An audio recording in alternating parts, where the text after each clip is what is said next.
সময় যত গড়াচ্ছে, অস্ট্রেলিয়ার বন্ডাই ট্র্যাজেডির হামলাকারীদের নিয়ে বেরিয়ে আসছে চাঞ্চল্যকর সব তথ্য। সৈকতে যাওয়ার আগে হামলাকারী বাবা ছেলে উঠেছিলেন ক্যাম্পাসি শহরের ছোট ইটের একটি ঘরে। রোববার হামলার কয়েক মুহূর্ত আগে ওই ঠিকানা থেকেই বাড়িতে টেলিফোন করেন 24 বছর বয়সী নাভিদ। মাকে বলেন, মাছ ধরা, সমুদ্রে সাঁতার কাটা আর স্কুবা ডাইভিংয়ের জন্য এসেছেন সৈকতে, তবে গরম থাকায় আর ঘর থেকে বের হবেন না। এর পরপরই 103 ব্রাইটন এভিনিউ ধরে বন্ডাই সৈকতের দিকে হাঁটতে শুরু করেন নাভিদ ও তার বাবা সাজিদ। কিছুক্ষণ পরে ধূসর হ্যাচব্যাক গাড়িতে চড়েন তারা। সিসিটিভি ফুটেজ ও ফোন কল বিশ্লেষণ করে এই তথ্য সামনে এনেছে স্থানীয় গণমাধ্যম 9 নিউজ। ঘটনাস্থলে পৌঁছাতে সময় নেন 40 মিনিট, আর বন্ডাই সৈকতে এলোপাথারি গুলির শব্দ পাওয়া যায় এর 90 মিনিটের মধ্যেই।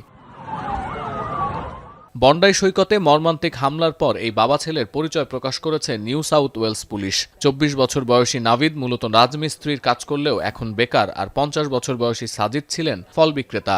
এর মধ্যে সাজিদের আগ্নেয়াস্ত্রের লাইসেন্স ছিল এবং তিনি মোট 6টি অস্ত্রের মালিক ছিলেন, একটি গান ক্লাবের সদস্য।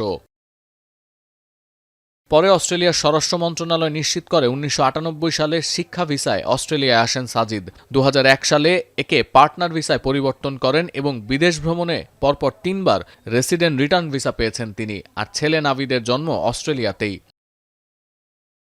তবে মার্কিন গোয়েন্দা সংস্থার বরাতে সিবিএস নিউজের দাবি, সাজিদের জন্ম পাকিস্তানে, আর ছেলে নাভিদ পাকিস্তানি বংশোদ্ভূত অস্ট্রেলীয় নাগরিক। বাপ ছেলের সঙ্গে পাকিস্তানের যোগসূত্র নিয়ে একাধিক সংবাদ প্রকাশ পেয়েছে আন্তর্জাতিক গণমাধ্যমে। তবে এর সঙ্গে হামলার কোনো সম্পৃক্ততা আছে কিনা তা কোথাও বলা হয়নি।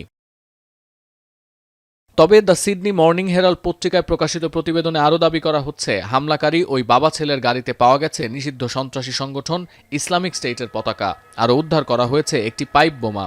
বন্ডাই সৈকতে হানুক্কা উৎসব উদযাপনে ব্যস্ত ইহুদিদের ওপর এই হামলার সঙ্গে জাতিগত বিদ্বেষের কোনো সম্পর্ক আছে কিনা তা খতিয়ে দেখছে পুলিশ।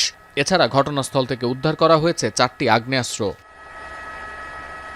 হামলার পর ঘটনাস্থলে গুলিবিদ্ধ নাভিদের ছবি দেখে ছেলেকে শনাক্ত করতে পারেননি তার মা।